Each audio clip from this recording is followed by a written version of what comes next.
समाधान मिळवताना नेहमी भटकत राहिलो. कधी गाव कधी गल्ली गल्ली, कधी रस्त्याच्या कडेला, नदी किनारी, कधी रानावनात भटकलो, कधी डोंगर दऱ्यातून हुडकून आलो. बालपण हरवलं, तारुण्य गमावलं, अन उतरतीच्या उंबऱ्याहून मागे वळून पाहिलं. हसू आलं स्वतःचंच. समाधान कुठे शोधत राहिलो. अंतःकरणातून मानायचं तर मी बाजार फिरून आलो. होत्याची किंमत नाही त्याची माती करून बसलो. अन समाधान मिळवताना सारंच हरवून बसलो.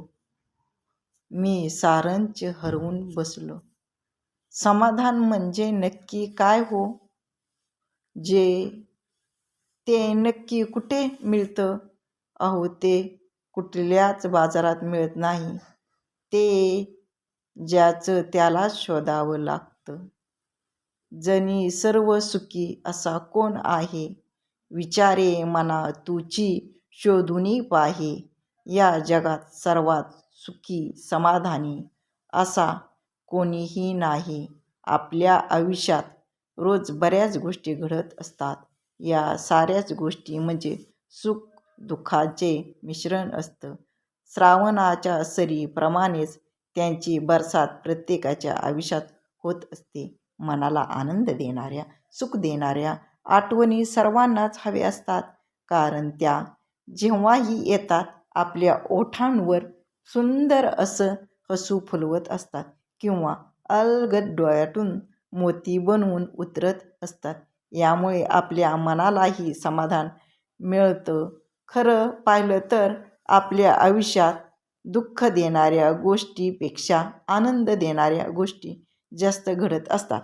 मात्र त्या एका दुःखापुढे आपण साऱ्याच सुखाच्या आठवणी विसरून जाऊन त्या दुःखाला कुरवाळत बसत असतो आणि मग साऱ्याच सुखांच्या, आनंदाच्या, समाधान देणाऱ्या गोष्टी कुठंतरी हरवून जातात आणि आपण परत त्याच आनंदाच्या शोधात असमाधानी बनून भटकत असतो. खरं तर या दुःखाचे आपण किती लाड करायचे ना, हे आपल्यालाच ठरवता यायला हवं. कारण न मिळालेल्या गोष्टीसाठी आपण आयुष्यभर रडत बसतो. मात्र जे सुख आपल्या ओंजळीत असतं त्याचा साधा विचारही आपण करत नाही. या छोट्या छोट्या गोष्टीत जर सुख मानलं ना तरी आपल्याला आपलं मानसिक समाधान मिळत असतं आणि आपण जर हे करू शकलो ना तर हा आनंद, हे समाधान नेहमी आपल्या अंगणात खेळेल.